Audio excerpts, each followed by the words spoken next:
Thank you for joining me today on my channel as we wrap up the season or the series of talking about deer camp. And there's nothing like having a nice hot cup of coffee at deer camp, or any camp for that matter. So if you've been with me throughout this series, we've talked a lot about different artifacts. We talked a lot about different history, about those various artifacts and how they all tied in with the early 20th century. And we try to use deer camp as the backdrop about those artifacts. Because camping with your family and everything, that's a lot of fun. But camping out when you go hunting, well, in my opinion, it adds a whole other level. So to that end, I figured we'd end this series with my camp kitchen. Now, a lot of things you're going to see behind me and around camp here are things that we've already discussed. Now, it's also a little bit like I Spy, because there's a few things that I haven't talked about yet. And I hope it gives you a little bit of an incentive to come back and join me on my channel to check those things out, because some of this stuff is pretty rare. So we're going to start over here at this end of deer camp. So this end of camp is all about hygiene. Now the way I group this is my water, because hygiene is going to be extremely important, especially in a deer camp, because you're dealing with a lot of filth, you're dealing with a lot of food and things like that. So to keep away the bugs, the animals, keeping a place clean is going to be extremely important. And ironically, one of the best videos I've ever done on my channel, as far as the amount of views that I've received, was over an original Civil War hygiene kit. I don't understand why, but it stands out to me. So maybe this part will interest a lot of you. Now here, what I have is my wash basin. After a day of spending out in the woods, or maybe cleaning an animal, or when I wake up in the morning, or right before I go to bed, I can wash up. And having my water cask here and having my pan in the same general area makes that process a lot easier. Now, depending on what time your deer season or hunting season is, having a water cask might not be such a good idea because of freezing temperatures. Now, there's ways of mediating that, but if this whole thing gets frozen, there's no real way of heating it up easily without sticking it right next to a fire and getting the water from it. So having an extra pail of water that's covered up that you can get to and maybe unfreeze in the morning, either on the stove or on a campfire, will do you some good. Now this pan is actually sitting on a tripod. Now you can do a lot of things with a tripod. It's a really handy camp gadget. When I was a young reenactor doing Civil War reenacting as in the infantry, it kind of surprised me how much weight a tripod really holds. You put the three guns together, we'd hang all our traps on it, like our cartridge boxes, our belts, sometimes our coats and things like that, and it all held just on three rifles, stacked arms, cross bayonets. That's not even tied together. Now, we did a lot of tripods when I was in Scouts, but for the most part it was either in practice, decorative, or very basic camp gadgets. You can do a lot with it though. And in the future, starting next month, I'm actually taking this channel and going a little bit different direction with how I organize things. So each first week of the month, we're going to cover an artifact, we're going to talk about it, we're going to show how it was used and its history. The second week, we're going to show you a skill. Third week, we're going to do a project, kind of like the tripod. And the fourth week, we're going to do a recipe. I'm going to cook it, I'm going to show it how you cook it on period implements, using period techniques from an original primary source, original recipes. So if you like that stuff, if you like hands-on things, if you like the artifacts and how to use them, then I think there's definitely something for everybody starting next month, every video. So maybe I'll incentivize you to subscribe, click the bell button, and stay with us. I think you'll really like it. But moving forward, we're moving down over this way. We have right above my water basin, this is my personals kit, or my toiletry kit. Now this design's a really old design. This is a Boy Scout one. I talked about it last month when I was doing my Boy Scout series, but Horace Kephart had something very similar in his book, talking about a wall pocket or a hanging pocket. And the Boy Scouts Patrol Leaders Manual even showed Scouts how to make one. So this idea was not new, even by Horace Kephart's time. This idea has been around for a long time. And it's really handy for camp. What's nice about it being right in this area, this hygiene area, is I have my brush, I have my soap that I can easily get to, toothpaste, toothbrush, my floss, sewing kits even in there, comb, and I have my mirror. So if I need a shave, maybe for first aid or something like that, it's right there. I can quickly adjust this, move it down to see my face, and do what I need to do. Right next to the water basin. It's pretty handy. Going forward, when we discuss these other items, that's what I suggest you think about, the approach that you go. Have things grouped together and have things easily at hand, much like your kitchen at home. You know, when you cook at home, you're going to want to be able to reach and get whatever you need to. Think about that when you're planning out your own kitchen.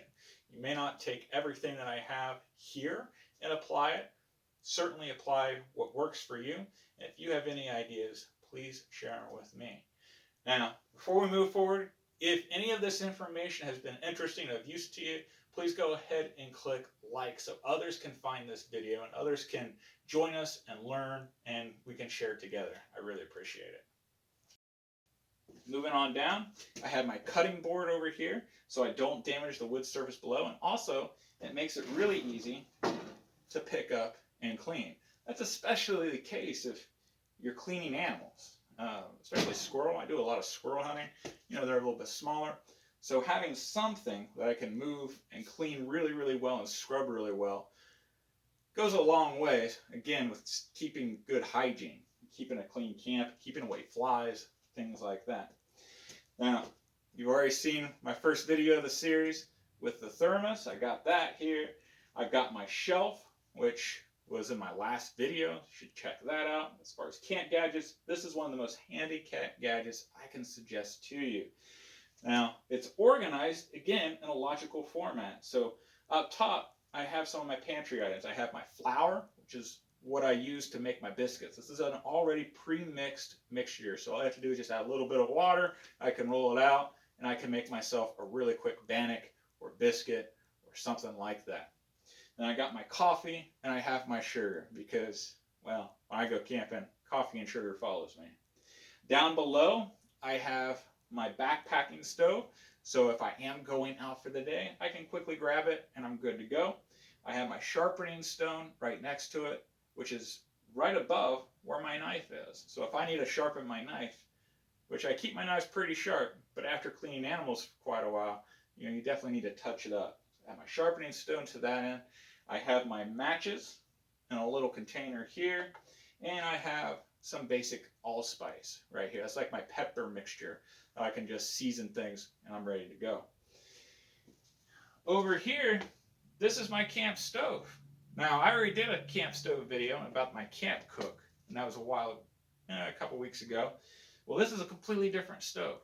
So if you're interested in how this works and what you could do with this monster, you'll definitely want to stay tuned, maybe subscribe, and watch next month's video, because this is one of the very first artifacts we're going to discuss, and this is what we're going to cook our first recipe on. Up above, I have my implements that I can quickly get to as far as using to cook.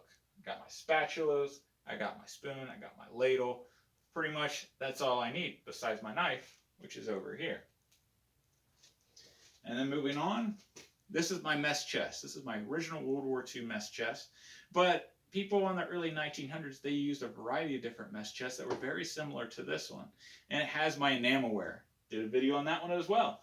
But up top here, that's where I've got my silverware. I've got my lantern for light that I can hang up. Now, if you see here, this rope is my scout rope. And a while ago, I told you guys that scout rope can be used for 101 different uses. And this is one of them right here. And how I've got it laid out is really nice for hanging different things. And if you've been following my series, I've been hanging a lot of stuff on this. But you may be wondering, why are these different implements down here not sliding down together? And that's really simple. I've taken two very short pieces of rope. I've tied two stop knots on each end. And I've got a knot up here, and I stretch out the other one, and I tied it up there as well. And the hooks are blanket pins. You can use blanket pins for so many different things. You can use it to make an impromptu coat or cloak. You can use it to make an impromptu sleeping bag. You can use it to repair equipment and gear or clothing. I always carry blanket pins on me because they are so useful. And here they make a really nice impromptu hook. So I would suggest you carry a couple blanket pins with you. You never know what you might use them for. Now below here, now these are my cupboards. So last video I talked about having my crate so I can just pack everything. I can just go. I hate having to search for things. All these different implements will fit in that very top crate with my cook set. And it's all in one case right there. Now below it, that's usually where I keep my pantry items. My canned goods, my things that animals really aren't going to bother and the weather's not going to get bothered.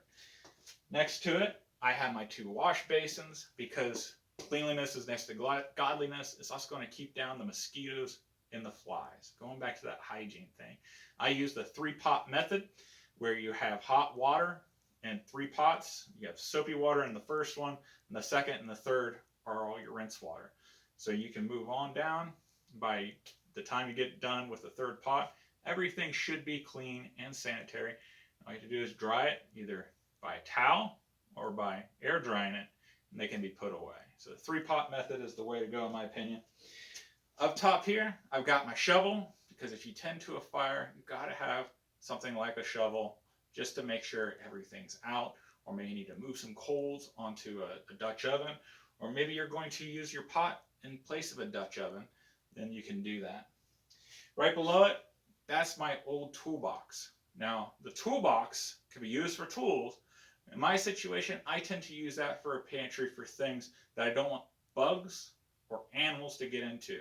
It has a latch on it, a hasp, so I can latch it up and I don't have to worry about your critters getting into it. And that's pretty important.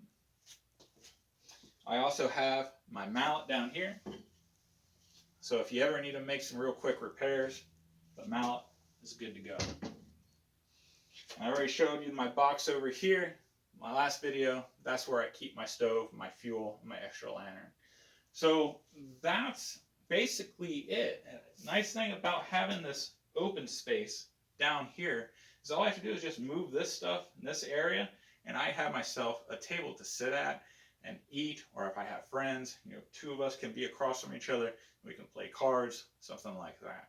So it's very versatile, and everything I can get to rather quickly. It doesn't take a whole lot of space. And in truth, in my wall tent, all of this could fit on one side of the wall tent. Now, it's never good to do your cooking and eating where you're going to be doing your sleeping, because the odds are you're going to drop some food that the bugs are going to be attracted to, or animals are going to be attracted to it. So I suggest that you don't do that, but maybe if it's cold enough and you're not worried about that, especially with the bugs, it might not be so bad. But just as a general advice, it's not a good practice to do. All right, well, I hope you liked this series about deer camp. Now there's a lot more to see. If you've looked around this campsite right here, there's several things that I haven't shown yet, and I'm really excited to show you in upcoming videos. So make sure to hit subscribe, click like, share with others, because we're in it for the long journey, and I hope you tag along with me. The weather's getting ready to break. We're going to have a lot of fun. I hope you guys have a wonderful week. Give a kiss and hug to your loved ones, and I'll see you guys next Sunday. Take care.